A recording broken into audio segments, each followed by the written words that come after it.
You've probably heard of Tulsa's Black Wall Street, the thriving district a white mob burned to the ground in 1921. But what if I told you Tulsa wasn't unique? What if I told you that across America, dozens of prosperous black communities built economic empires only to be systematically destroyed? Durham's Haiti district, Richmond's Jackson Ward, Rosewood, Florida, Wilmington, North Carolina. The list goes on and on. These were not accidents. This was not random violence. This was economic warfare designed to ensure black wealth could never threaten white economic dominance. Between the late 1800s and the mid-1900s, black Americans built vibrant, self-sustaining ecosystems. And then America destroyed them. Methodically, repeatedly, deliberately. This is the story of America's forgotten Black Wall Streets and why their destruction still matters today. While Tulsa gets the attention now, in the early 20th century, thriving black business districts existed in nearly every American city with a significant black population. Durham, North Carolina's Haiti district was called the capital of the black middle class.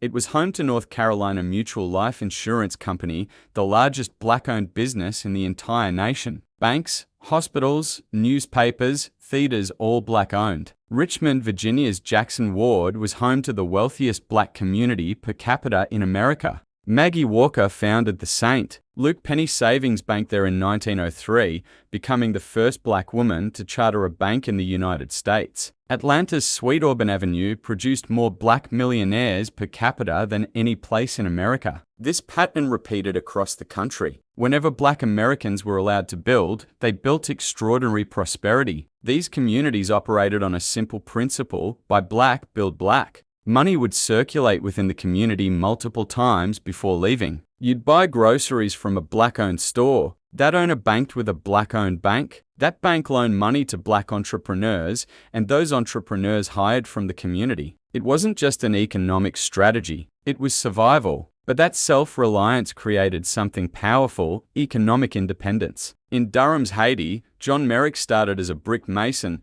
saved his money, bought a barbershop, and then invested in an insurance company that grew to be worth millions. In Richmond, Maggie Walker wasn't just a banker, she was an organizer. She built her bank by convincing working-class people to pool their small deposits. Individually, the contributions were small. Together, they created an institution. In Chicago's Bronzeville, Jesse Binger opened a bank that financed black homeownership, breaking the cycle of renting. These weren't lucky breaks. They were strategic, systematic efforts to build wealth that could sustain communities for generations. And these weren't just shantytowns. These were elegant urban districts. Jackson Ward had Victorian mansions and ornate brick buildings. The Hippodrome Theatre there seated over 1,000 people. Haiti's Mutual Life building was 6 stories of marble and granite, a statement of permanence. Tulsa's Greenwood had luxury shops and restaurants with white tablecloths. The physical beauty was intentional. It said, "We belong here. We built this. We're staying." These districts were also complete communities. Churches were social centers where business deals were made and political strategies were discussed.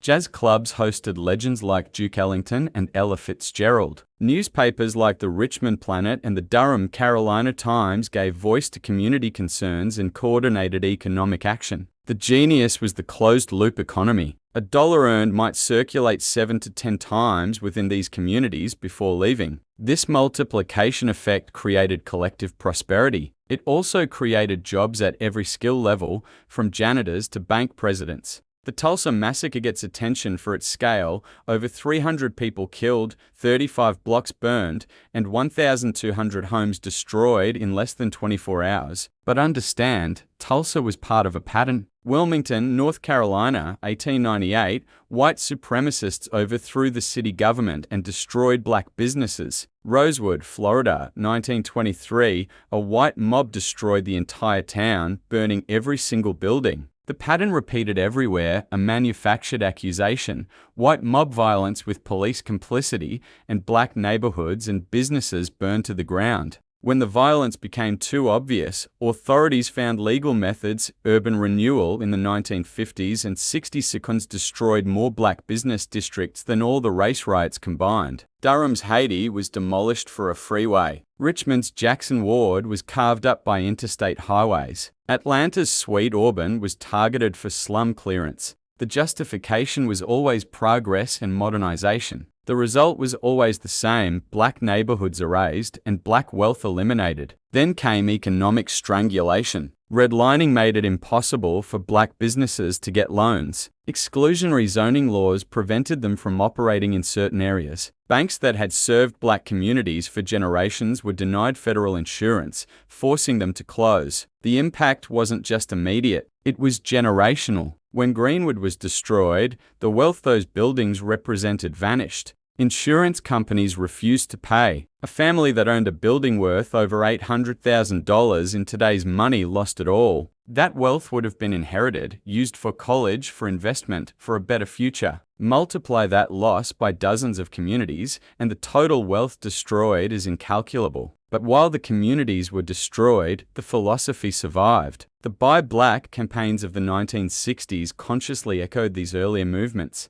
Modern movements supporting black-owned businesses are direct descendants of the strategies developed in Jackson Ward and Haiti. For decades, these stories were buried. Textbooks ignored the prosperity that came before the destruction. But now, the narrative is being reclaimed. We are finally understanding that black Americans built extraordinary economic power, and then America destroyed it. This history must be known. Today, new efforts are consciously modeling themselves on these black Wall Streets. In Durham, there are initiatives to revitalize what remains of the Haiti district. Digital platforms like the official Black Wall Street app connect consumers with black-owned businesses, recreating that circulation model for the modern age. History teaches us that prosperity without protection is vulnerable. Building black wealth isn't enough. It must be protected from the systems that destroyed it before. The original Black Wall Streets succeeded through collective effort. Individual entrepreneurs, yes, but operating within coordinated community systems. The lesson is timeless. Individual effort within a collective strategy creates sustainable prosperity. Every dollar you spend is a vote for the kind of economy you want. When you support a black-owned business,